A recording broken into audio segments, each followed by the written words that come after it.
गांवपुर के ठाकुर गोपाल सिंह न्याय के लिए प्रसिद्ध थे। प्रजा को वह प्रभु प्यार करते थे, किंतु उनका छोटा भाई भभूत सिंह बहुत क्रूर स्वभाव का था। न जाने कब और किस बात पर उसे क्रोध आ जाए कोई नहीं जान सकता था। गांव के लोग उससे बहुत डरते थे। ठाकुर ने उसे जमींदारी की देखभाल का काम सौंप रखा था। जहां गांवपुर की सीमा प्रारंभ होती थी, वहीं पर ठाकुर ने राहगीरों के पानी पीने के लिए एक खूबसूरत बावड़ी बनवाने का निश्चय किया। बावड़ी 40-50 हाथ गहरी खुद गई, तब भी उसमें पानी नहीं आया। एक दिन भयानक दुर्घटना घटी। बावड़ी के एक दीवार का कुछ हिस्सा ढह गया। 2 मजदूर दबकर मर गए। तब से बावड़ी अधूरी ही छोड़ दी गई। उसके बारे में कई अनोखी बातें गांव में फैल गईं। उसी गांव में रहते थे पंडित रामधन। वह ठाकुर के विश्वास पात्र और सलाहकार थे। एक दिन वह अपनी घोड़ी पर बैठकर किसी गांव में पूजा पाठ करने के लिए गए तो वापस लौट कर नहीं आए। कई दिन हो गए, ठाकुर तक बात पहुंची, खूब खोजबीन कराई गई, कुछ पता नहीं चला। 10वें दिन उनकी जूतियां और पगड़ी उस बावड़ी की सीढ़ी पर पड़ी पाई गई। बावड़ी की सीढ़ियों पर घोड़ी भी मरी हुई मिली। उनके इकलौते बेटे ने सिर पीट लिया। एक सुबह भभूत सिंह उस बावड़ी के पास मूर्छित पाया गया। जमींदार के आदमी उसे उठा कर लाए। उसने बताया, मैं सुबह घूमने निकला, बावड़ी की ओर से किसी के चीखने चिल्लाने की आवाज सुनाई दी। मैं बावड़ी के पास पहुंचा तो वहां कोई नहीं था। भीतर झांक कर देखा तो अंदर से आग की लपटें निकलने लगी। घोड़े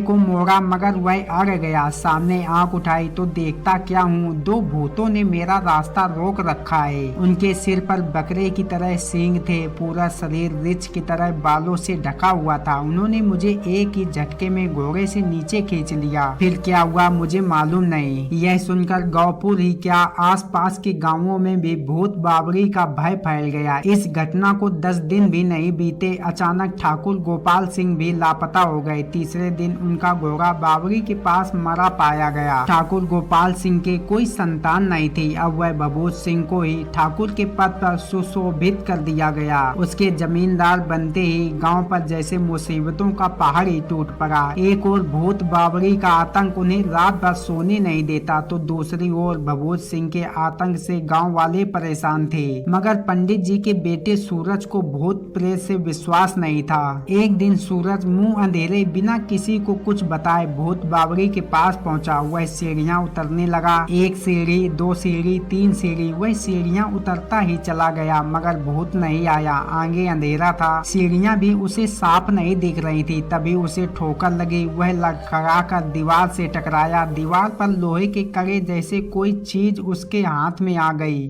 उसने कसकर पकड़ लिया। वह कड़ा एक दरवाजे का था। खट की आवाज हुई और एक रास्ता बन गया। हल्का सा उजाला भी दिख पड़ा। सामने एक सुरंग थी। उसको बड़ा आश्चर्य हुआ। वह सुरंग के रास्ते आगे बढ़ा। आगे चलकर उसे एक और दरवाजा दिखा। उसने उसे धक्का दिया तो वह खुल गया। भीतर 2 मसाले जल रही थी। मसालों की रोशनी में एक आदमी दिखा जिसके हाथ पैर रस्सी से बंधे हुए थे। उसे भूत समझकर चीखने ही वाला था कि उस आदमी को पहचान लिया। वह ठाकुर गोपाल सिंह थे। ठाकुर ने आंखें उठाई। लाल लाल आंखें, दाढ़ी बढ़ी हुई, वैसे ही बड़ी बड़ी मूछें। वह बोले, कौन? अरे तिल तिल कर क्यों मारता है भभूत? मैंने तेरा क्या बिगाड़ा है? दुष्ट, मुझे किसी भी खजाने का पता नहीं मालूम। सूरज सारी बात समझ गया। बोला, ठाकुर साहब, मैं पंडित रामधन का बेटा सूरज हूँ, भभूत सिंह नहीं हूँ। आप इस हालात में विश्वास ही नहीं होता कि आप जिंदा हैं। ठाकुर ने उसे घूर कर देखा, पहचान कर बोले, अरे बेटा सूरज, तुझे भी उस राक्षस ने पकड़ लिया क्या? सूरज ने बताया कि वह तो खुद भूतों के पास मरने के लिए आया था, मगर यहाँ तो बात ही कुछ दूसरी है। ठाकुर ने बताया, यहाँ भूत वूत कुछ नहीं है, भभूत सिंह के आदमियों की ही करामात है। सब ठाकुराई के लोभ में आकर उसने मुझे कैद किया है। अब तक खजाने का पता पूछने के लिए ही मुझे जिंदा रखा है। शायद पंडित रामधन को भी खजाने का पता पूछने के लिए ही पकड़ा होगा। अभी दोपहर तक यहाँ कोई नहीं आता। दोपहर के बाद उसके आदमी खाना लेकर आते हैं। सूरज ने जल्दी जल्दी उनके बंधन खोले। बोला, ठाकुर साहब, भगवान ने चाहा तो हम बच निकलेंगे, यहाँ से भाग चलो। ठाकुर ने बताया कि इस बावड़ी में कुछ नीचे शायद एक और भी सुरंग है जहाँ लोग कैद होंगे। यहाँ से आगे थोड़ी दूर एक नदी बहती है, उधर से ही भभूत सिंह के आदमी आते हैं। सूरज ने कहा, पहले आप तो बाहर निकलिए, दूसरे को छुड़वाने छुड़वाने का भी कोई उपाय ढूंढ लेंगे। वे वहाँ से बाहर आए, सामने नदी बह रही थी। तैरकर दूसरे किनारे पर पहुँचे। पास ही कोसीथल गांव था। वहाँ के ठाकुर उम्मीद सिंह को सारी बात बताई। उम्मीद सिंह ने 20 से 25 कैदी आदमियों को छुड़वाने के लिए भेज दिए। ठाकुर गोपाल सिंह व सूरज के साथ गौपुर गांव की ओर दौड़ पड़े। बबोध सिंह अपने साथियों के साथ बैठा गप्पे हाँक रहा था। ठाकुर ने उसे आ घेरा। ठाकुर को जीवित देख वह चौंका। ठाकुर गोपाल सिंह तलवार की नोक उसकी छाती से लगाकर गरजे, तू बबोध सिंह नहीं, जिंदा भूत है। ले दुष्ट, तेरी काली करतूत अब छिप नहीं सकेगी। उन्होंने हुक्म दिया, गिरफ्तार कर लो इसे।